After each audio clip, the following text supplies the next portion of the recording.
एक सिंपल सा सवाल, अगर कल दिल्ली में सांस लेना और मुश्किल हो जाए या मुंबई फिर पानी में डूब जाए तो जिम्मेदार कौन होगा? इस वीडियो के एंड तक शायद आपको जवाब मिल जाए। ये वीडियो गुस्सा दिखाने के लिए नहीं है, ये वीडियो किसी को विलन बनाने के लिए भी नहीं है, ये बस एक रियलिटी चेक है। इस देश के दो शहर दिल्ली और मुंबई आज एक ऐसे पॉइंट पे खड़े हैं जहां उनका फ्यूचर कुछ ऐसे फैसलों से शेप हो रहा है जिन पर हम शायद ज्यादा चर्चा नहीं कर रहे।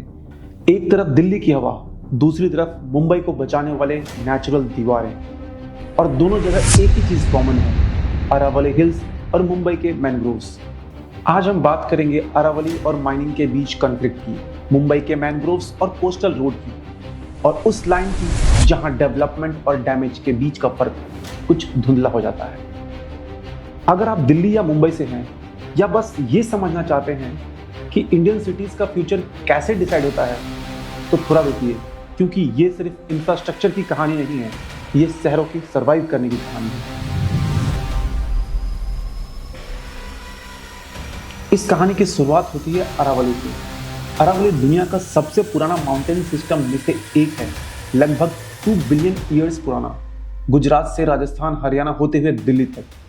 दिल्ली के अंदर जो आप रॉकी रिज देखते हैं, Sanjay one, Asola Bhati ridge area, ये सब नॉर्दर्न अरावली के हिस्सा हैं।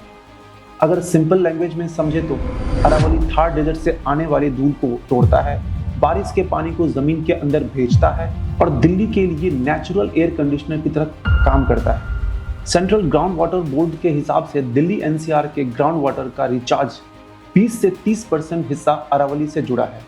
इसलिए अरावली सिर्फ एक ज्योग्राफी नहीं, ये दिल्ली का सपोर्ट सिस्टम है। प्रॉब्लम यहीं से शुरू होता है। पिछले कई सालों से अरावली में स्टोन माइनिंग होती आ रही है, इतनी ज्यादा कि कई पहाड़ धीरे धीरे मैप से ही गायब हो गए। दिसंबर 2025 में सुप्रीम कोर्ट ने अरावली के लिए नया डेफिनेशन एक्सेप्ट की।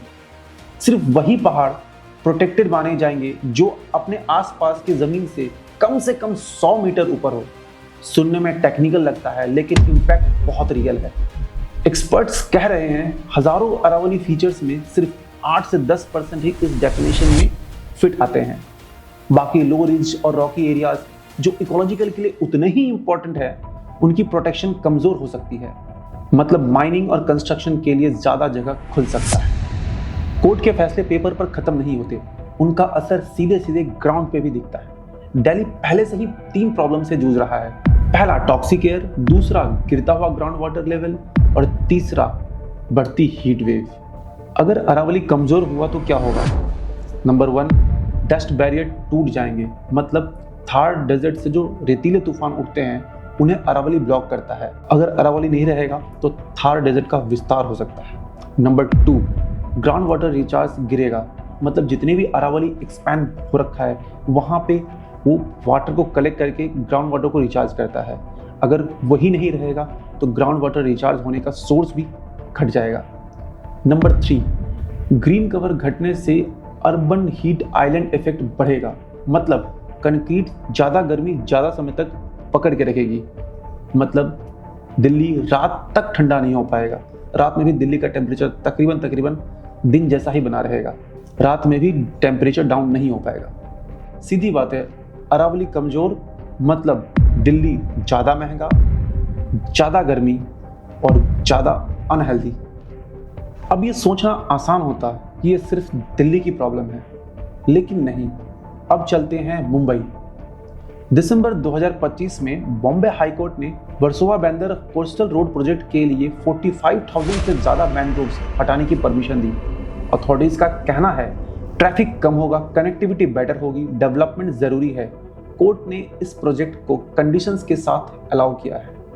मैनग्रोव्स मुंबई के लिए सिर्फ ट्रीज नहीं है, ये शहर के लिए फ्लड से बचाव का दीवार है। ये साइक्लोन की एनर्जी को एब्जॉर्ब करता है, समुद्र को अंदर घुसने से रोकता है।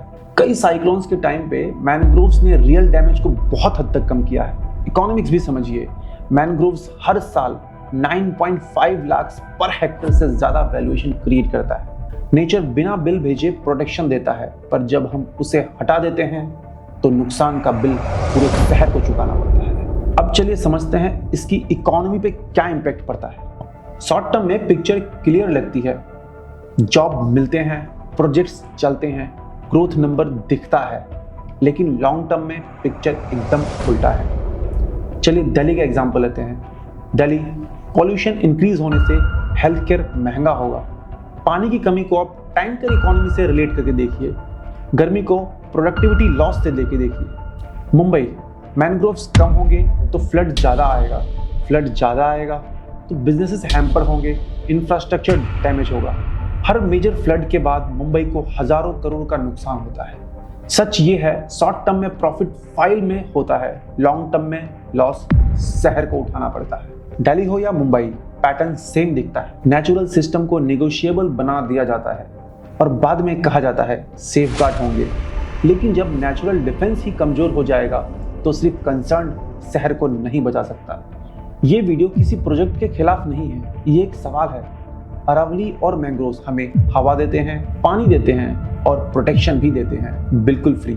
आपको क्या लगता है, ये बैलेंस है या हम एक रेड लाइन क्रॉस कर रहे हैं? आपको ये वीडियो कैसा लगा हमें कमेंट में जरूर बताएं। अगर ये वीडियो आपकी नॉलेज में थोड़ी सी भी वैल्यू एडिशन की है तो इस वीडियो को लाइक करें, शेयर करें और सब्सक्राइब करना ना भूलें। मिलते हैं अगले किसी वीडियो में, तब तक के लिए goodbye and take care.